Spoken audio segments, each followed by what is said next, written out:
manifestation of Congresswoman Luistro is noted. The next to interpolate is Representative Jeffrey Konghun. You're recognized. Jefferson, Mr. Chair. Jefferson,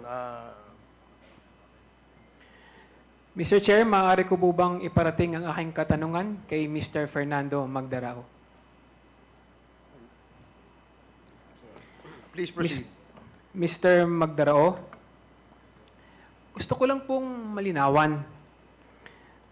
Bakit ka naniwala na mabibigyan kayo ng pera kapalit ng pagpatay sa kanila? Naniwala po ako kasi may kausap itong kasama kong si Leopoldo Tan bago nangyari ang mga yon. Nakakilala niya, classmate niya dati na malakas sa taas na nasa gobyerno ng mga panahon na yon. Naitanong mo ba sa kanila kung kanino galing ang pera? Sa kanila galing yun, Your Honor, yung kausap ni Leopoldo Tan ang pera. Kaya nga, naitanong mo sa kanila kung kanino galing yung pera. Hindi na po, Your Honor. Dinagdag pa ni Leopoldo Tan na kayo ay nasa panig ng gobyerno at pinangakuan kayo ng kalayaan kapalit ng halaga. Dahil dito, pumayag ka sa kanyang pakiusap, tama ba? Opo, Your Honor. Bakit nasabi ni Leopoldo Tan na kayo ay parehong nasa panig ng gobyerno? Kasi nagkupirit po kami sa mga utos nila, Your Honor. Ano yung pagkakaintindi mo sa ibig sabihin nito?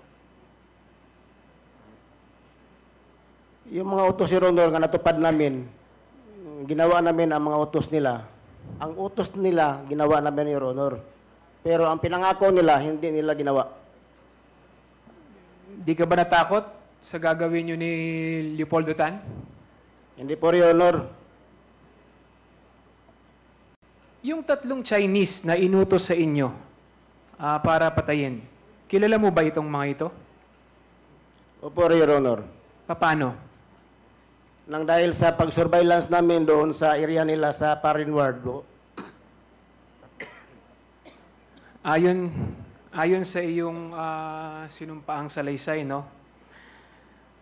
Nagsagawa kayo ng surveillance sa foreigner area kung saan nakakulong yung tatlong Chinese. Tama po ba yun? Opo, Your Honor. Sa puntong ito ng surveillance, kilala nyo na ba o alam nyo na ba? Namumukhaan mo ba kung sino yung target ninyo? Opo, Your Honor. Paano mo nalaman kung sino yung papatayin ninyo? Paano mo nalaman kung sino yung target ninyo? Dahil yung tatlo, Your Honor, pinasok na doon sa area namin sa Silda Size.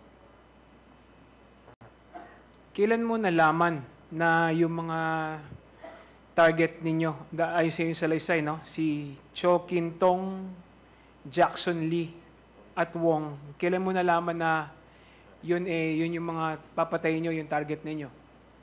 Sa mga araw na po noon, Your Honor, nung dinala sila doon sa Silda Size po. Sa pagkakaintindi ko, no, ayon sa'yo, noong August 11, 2016, pumasok ang mga tauhan ng Bucor sa selda mo. Tama ba? Opo, Your Honor. Tapos kinapkapan ka, pinalabas na may nahuling sabu sa'yo. Tama ba? Opo, Your Honor. At ano ang pagkakaintindi mo sa pangyayaring ito? Parang connected na po sa paghuli, Your Honor, para mapatay yung tatlong inchik po. Tingin mo ba ito ay bahagi sa plano ni Leopoldo kung paano nyo iligpit yung tatlong Chinese drug lord? Opo, Your Honor. Dahil dyan sa mga nakuha sa inyong shabu, di ba may nakuha sa inyong shabu, di ba?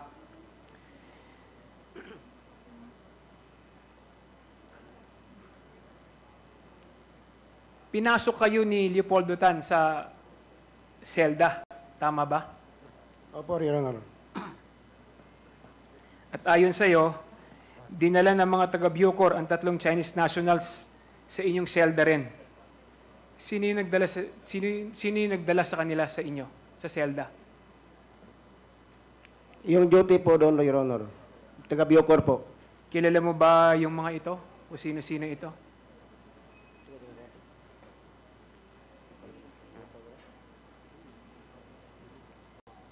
Sir Poro po, Your Honor.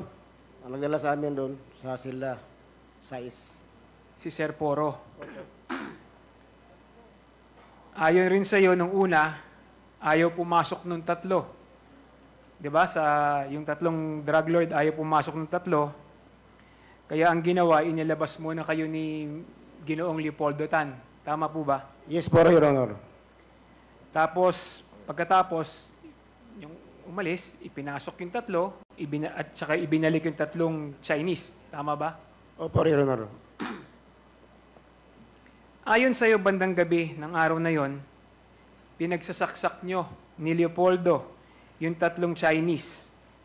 Ginamit mo sa pagsaksak ay 29, samantala si Leopoldo ay korta na parehong bigay sa inyo ni Leo Pinkian. Tama ba sa iyong salisay? Opo. Ano yung korta? Yung balisong din yan, Your Honor. Ano yung tsura nun? Parang Pasensya ka na, hindi ko alam kung yung tsura ng korta. Ano yung korta?